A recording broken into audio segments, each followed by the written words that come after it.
Hello everyone, स्वागत है आप सभी का हमारे चैनल इंडियंस बायोलॉजी हब में। आई होप आप सभी अच्छे होंगे और बेहतर ढंग से अपनी तैयारी कर रहे होंगे।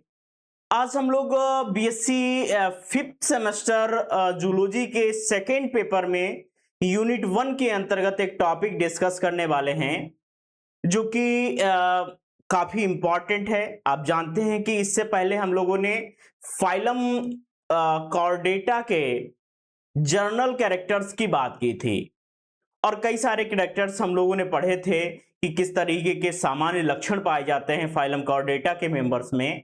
आज हम लोग फाइलम कॉर्डेटा के जो फंडामेंटल कैरेक्टर्स होते हैं, यानी कि fundamental characters of phylum Chordata की बात आज हम लोग करेंगे कि कुछ ऐसे मूलभूत लक्षण होते हैं जो उनमें पाए ही जाते हैं और उन्हीं को फंडामेंटल कैरेक्टर्स कहते हैं फाइलम कॉर्डेटा का। स्टार्ट करते हैं लेक्चर को। सभी बच्चे कागज कलम कॉपी ले लें ताकि वो प्रॉपर अपना नोट्स बना पाएं। स्टार्ट करते हैं बच्चों। देखिए, आप सभी जानते हैं कि जो भी बच्चा फिफ्थ सेमेस्टर में है और अपनी तैयारी बहुत अच्छे ढंग से करना चाहता है तो प्रॉपरली उसको सारी चीजें आनी भी चाहिए, क्योंकि आप फाइनल ईयर के स्टूडेंट हैं भाई। इसके बाद आप डायरेक्टली क्या सिक्स सेमेस्टर में जाएंगे, उसके बाद आप कई सारे कॉम्पिटिटिव एग्जाम में बैठने वाले हैं और यही सारा सिलेबस आने वाला है जो आप पढ़ रहे हैं, ठीक है ना।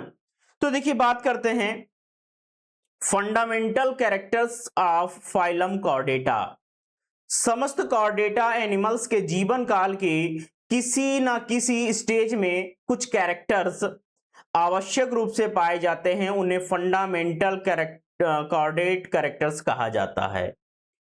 कॉर्डेट्स में 3 फंडामेंटल कैरेक्टर्स पाए जाते हैं, यानी कि ऐसे कैरेक्टर्स जो फाइलम कॉर्डेटा के मेंबर्स के पूरे जीवन काल की किसी ना किसी स्टेज में जरूर पाए जाएंगे, आवश्यक रूप से पाए जाएंगे, उनको फंडामेंटल कैरेक्टर्स कहते हैं। और ऐसे 3 फंडामेंटल कैरेक्टर्स जो हैं, जो मुख्य तौर पर हम लोग पढ़ते हैं, वो 3 प्रकार के हैं। कौन कौन से हैं?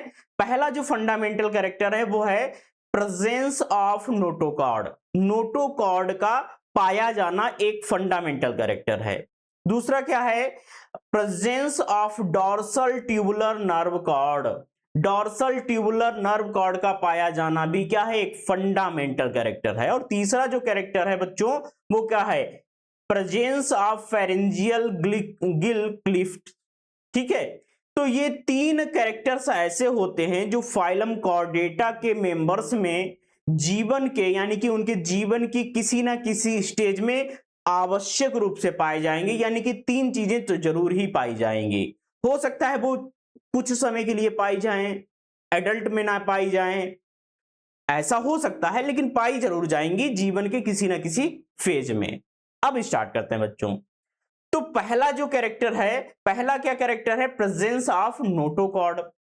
अब आपने जब जनरल कैरेक्टर्स भी पढ़े थे तो नोटोकॉर्ड को देखा था ना, पढ़ा था ना, उसी नोटोकॉर्ड की बात की जा रही है। क्या बताया गया बच्चा? बताया गया है कि कॉर्डेट्स एनिमल्स की एम्ब्रियोनिक स्टेज में सेंट्रल नर्वस सिस्टम के नीचे तथा एलिमेंट्री कैनाल के ऊपर एक हार्ड ट्यूब लाइक स्ट्रक्चर पाई जाती है जिसे नोटोकॉर्ड कहते हैं। यानी कि ऐसी स्ट्रक्चर जो एम्ब्रियोनिक स्टेज में क्या होता है, सेंट्रल जो नर्वस सिस्टम होता है, यानी कि जो सेंट्रल नर्वस सिस्टम जो होता है उस सिस्टम के नीचे, और आहार नाल जो होती है, एलिमेंट्री जो कैनाल होती है, उसके ऊपर, यानी कि इन दोनों के बीच में कहीं पर क्या होता है, एक हार्ड ट्यूब लाइक स्ट्रक्चर पाई जाती है जिसको क्या कहते हैं? नोटोकॉर्ड कहते हैं। देख लेते हैं कहां पर होती है बच्चों। ये देखिए बच्चों, ये स्ट्रक्चर जो आप देख रहे हैं, ये स्ट्रक्चर जो आप बच्चों देख पा रहे हैं, ये वाली स्ट्रक्चर, ये क्या है? नोटोकॉर्ड है। क्या है बच्चों? नोटोकॉर्ड बच्चों ये है। इसको क्या कहेंगे? नोटोकॉर्ड। देखिए आगे इसमें क्या बताया गया है कि जो नोटोकॉर्ड है वो बॉडी के डॉर्सल पार्ट में एंटीरियर पार्ट से पोस्टीरियर पार्ट तक फैली रहती है। यानी कि क्या बताया गया है कि ये जो पार्ट होता है बच्चों, ये पार्ट यहाँ पर डॉर्सल पार्ट होता है और ये वाला पार्ट क्या होता है, वेंट्रल पार्ट होता है। तो जो नोटोकॉर्ड होती है वो कौन से रीजन पाई जाती है बच्चों, वो पाई जाती है डॉर्सल रीजन में। कौन से रीजन में, डॉर्सल, यानी कि पीठ वाले रीजन में पाई जाती है। सॉरी, ये है नोटोकॉर्ड, है ना। और ये एंटीरियर एंड से लेकर के पोस्टीरियर एंड तक फैली रहती है, ठीक है ना। तो जो नोटोकॉर्ड होती है वो डॉर्सल पार्ट में पाई जाती है, एंटीरियर यानी कि अगले हिस्से से लेकर के और पिछले हिस्से तक ये पाई जाती है, प्रेजेंट रहती है। आगे देखिए बताया गया है कि जो है क्या बताया गया है कि नोटोकॉर्ड ओरिजिन में मीजोडर्मल होती है तथा यह एक प्राइमरी एंडोस्केलेटन बनाती है जो सेंट्रल नर्वस सिस्टम व पेशियों को सहारा प्रोवाइड करती है। यानी कि जो नोटोकॉर्ड होती है बच्चों, वो क्या करती है कि वो उसका जो ओरिजिन होता है यानी कि उसका जो फॉर्मेशन होता है वो मीजोडर्मल सेल से होता है और ये कुछ आंतरिक अंतः जो तंत्रिका तंत्र होता है उसको बनाने में भाग लेती है, पार्टिसिपेट करती है और खास करके ये सेंट्रल नर्वस सिस्टम को और पेशियों को क्या करती है, सहारा प्रदान करती है, यानी कि उनको हेल्प करती है। आगे देखिए क्या बताया गया है बच्चों, आगे बताया गया है ग्रुप प्रोटोकॉर्डेटा में नोटोकॉर्ड जीवन पर्यंत पाई जाती है। प्रोटोकॉर्डेटा के जो मेंबर्स होते हैं उनमें जो नोटोकॉर्ड होती है वो लाइफ टाइम पाई जाती है, लेकिन वर्टिब्रेटा ग्रुप में के मेंबर्स में यह नोटोकॉर्ड बाद में एडल्ट में वर्टिब्रल कॉलम में ट्रांसफॉर्म्ड हो जाती है।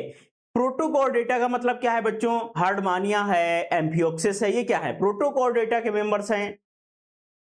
और वर्टिब्रेटा का मतलब सीधा सा हो जाता है कि उसमें हम लोग अपने आप को कह सकते हैं, हम लोग क्या है, वर्टिब्रेट्स हैं। तो हम लोगों में भी नोटोकॉर्ड होता है किसी ना किसी स्टेज में लाइफ की, लेकिन जब उसके चारों ओर वर्टिब्री का फॉर्मेशन होता है तो वो हमारी जो नोटोकॉर्ड होता है वो रीढ़ की हड्डी में परिवर्तित हो जाता है। तो ये किस में परिवर्तित हो जाता है, वर्टिब्रल कॉलम में। और वर्टिब्रल कॉलम क्या होता है बच्चों, रीढ़ की हड्डी होती है, ठीक है ना। तो प्रोटोकॉर्डेट्स में ये जीवन पर्यंत पाया जाता है, यानी पूरे जीवन पाया जाता है। और जो वर्टिब्रेटा ग्रुप होता है उसमें ये रीढ़ की हड्डी में, क्योंकि इसके चारों ओर वर्टिब्री फॉर्मेट होने हो जाती हैं, तो ये वर्टिब्री कॉलम में परिवर्तित हो जाता है जिसको रीढ़ की हड्डी कहते हैं। तो उसमें ये ट्रांसफॉर्म हो जाता है बच्चों। आगे देखिए क्या बताया गया है कि नोटोकॉर्ड स्पाइनल कॉर्ड के चारों ओर वर्टिब्रल कॉलम में पाया जाता है तथा माइंड के चारों ओर क्रेनियम का फॉर्मेशन करता है या फॉर्मेशन हो जाता है। नोटोकॉर्ड कहां पर होता है, स्पाइनल कॉर्ड के चारों ओर वर्टिब्रल जो कॉलम होता है उसमें पाया जाता है और क्रेनियम का जो माइंड का जो क्रेनियम वाला भाग होता है उसके फॉर्मेशन को करता है, ठीक है ना बच्चों। आगे देखिए क्या बताया गया है। तो ये तो एक फीचर हो गया है कि बच्चों की जो कॉर्डेटा के मेंबर्स होते हैं, फाइलम कॉर्डेटा के मेंबर्स होते हैं, उनके जीवन में किसी ना किसी स्टेज में क्या होता है, नोटोकॉर्ड, यानी कि ये संरचना जो आप देख रहे हैं बच्चों, ये संरचना जो देख रहे हैं ये पाई जाती है, ठीक है। आगे बात करते हैं, आगे क्या बताया गया है। बताया गया है दूसरा जो मेन फंडामेंटल कैरेक्टर है वो क्या है, presence of dorsal tubular nerve cord.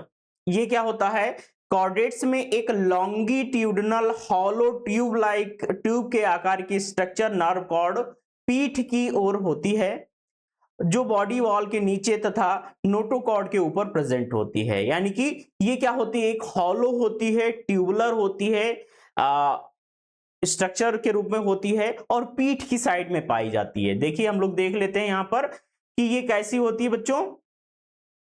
ये देखिए ये जो स्ट्रक्चर है, ये जो स्ट्रक्चर है बच्चों,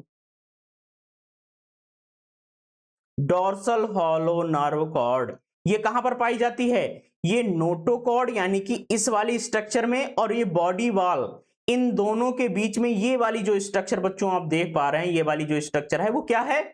डॉर्सल हॉलो नर्व कॉर्ड होती है। हॉलो क्यों कहते हैं? क्योंकि ये पूरे ऊपर से नीचे तक यहां तक फैली हुई होती है, हॉलो प्रकार की होती है, इसको कह देते हैं डॉर्सल हॉलो नर्व कॉर्ड। ठीक है ना? आगे देखिए क्या बताया गया है कि नर्व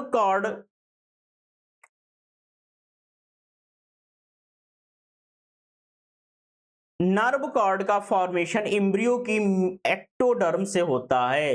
यानी कि अभी ये नोटोकॉर्ड को देखा था, अभी वो मीजोडर्म से उसका फॉर्मेशन हो रहा था, लेकिन जो नर्व कॉर्ड होता है इसका फॉर्मेशन एक्टोडर्म से होता है। ये भी एक प्रकार की सेल्स होती हैं।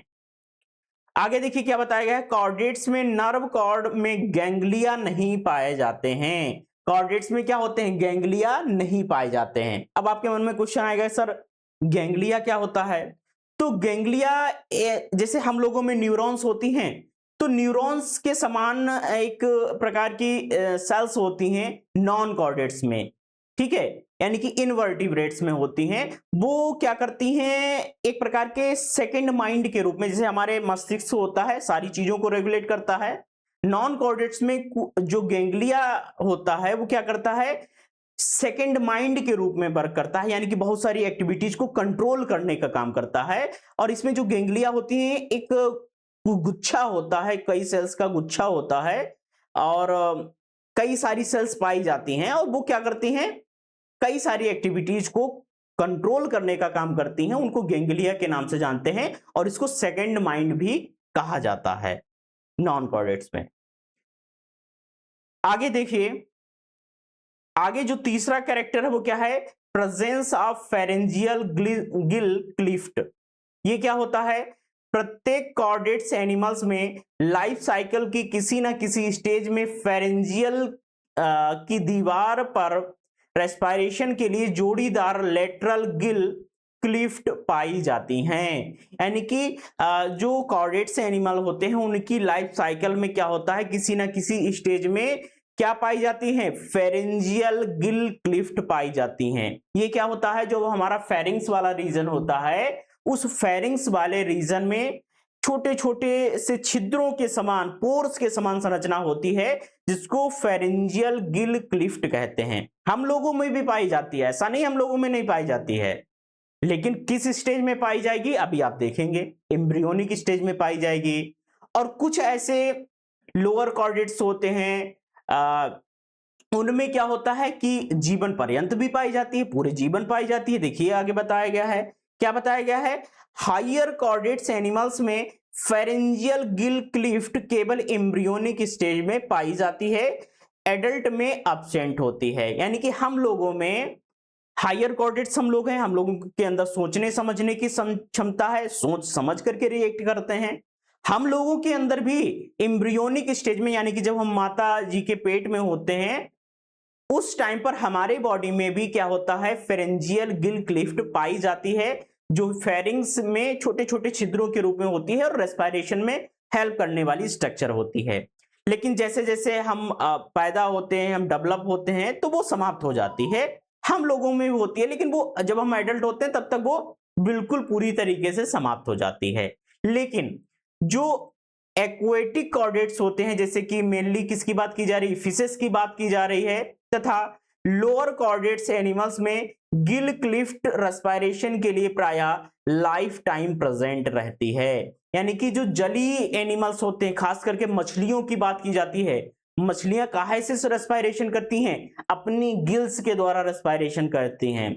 और जो बहुत सारे अन्य लोअर कॉर्डेट्स होते हैं वो भी क्या करते हैं? गिल क्लिफ्ट के द्वारा क्या करते हैं? रेस्पिरेशन करते हैं। तो ये तीन जो कैरेक्टर थे, presence of notochord, presence of dorsal hollow nerve cord और presence of pharyngeal gill cleft, ये तीन फंडामेंटल कैरेक्टर होते हैं फाइलम कॉर्डेटा में, सभी में पाए जाते हैं। ये अलग केस है कि कुछ में जीवन पर्यंत ये कैरेक्टर रहते हैं, कुछ में एम्ब्रियोनिक स्टेज में रहते हैं, कुछ में एडल्ट में नहीं दिखते हैं, तो वो एक अलग केस है, लेकिन पाए सब में जाते हैं। आगे कुछ बुक्स में आपको देखने को मिलता है, एक और नाम जोड़ दिया जाता है, एक्चुअली पढ़ते हैं हम लोग, जिसको कहते हैं पोस्ट एनल टेल। ये क्या होता है, एनस के पीछे शरीर का एक भाग टेल के रूप में पाया जाता है। अनेक एडल्ट एनिमल्स में यह वेस्टिजियल यानी कि अवशेषी या अब्सेंट होती है। यह कॉर्डेट्स का चौथा लक्षण माना जाता है, यानी कि इसको भी फंडामेंटल कैरेक्टर्स की श्रेणी में रखा गया है कि जो पोस्ट एनल टेल होती है, यानी कि पोस्ट एनल का जो पार्ट होता है, एनस जो होता है, गुद मल द्वार जो होता है, वहां पर एक पूंछ के समान, टेल के समान स्ट्रक्चर डेवलप होती है। वो क्या होती है, उसको कह देते हैं पोस्ट एनल टेल, और ये भी एक फंडामेंटल कैरेक्टर माना गया है, चौथा फंडामेंटल कैरेक्टर।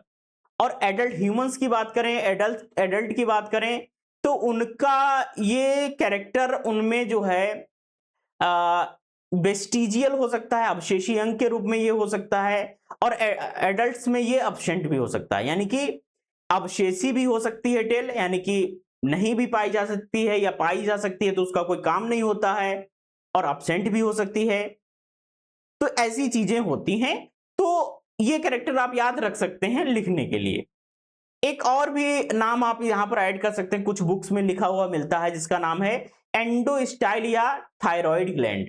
क्या बताया गया है, कॉर्डेट्स में एंडोस्टाइल या उसका इवोल्यूशनरी इक्विवेलेंट थायराइड ग्लैंड पाया जाता है। एंडोस्टाइल भोजन के कणों को पकड़ने में मदद करता है। क्या करता है एंडोस्टाइल, भोजन को पकड़ने में मदद करता है। आप इसको लिख सकते हैं, कई सारी बुक्स में ये पॉइंट भी लिखा हुआ मिल जाता है, लेकिन आपको 3 बातें तो याद ही रखनी पड़ेंगी।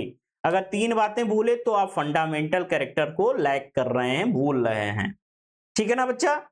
तो 3 बातें तो याद ही रखनी है मुख्य तौर पर, बाकी तो अलग बात है,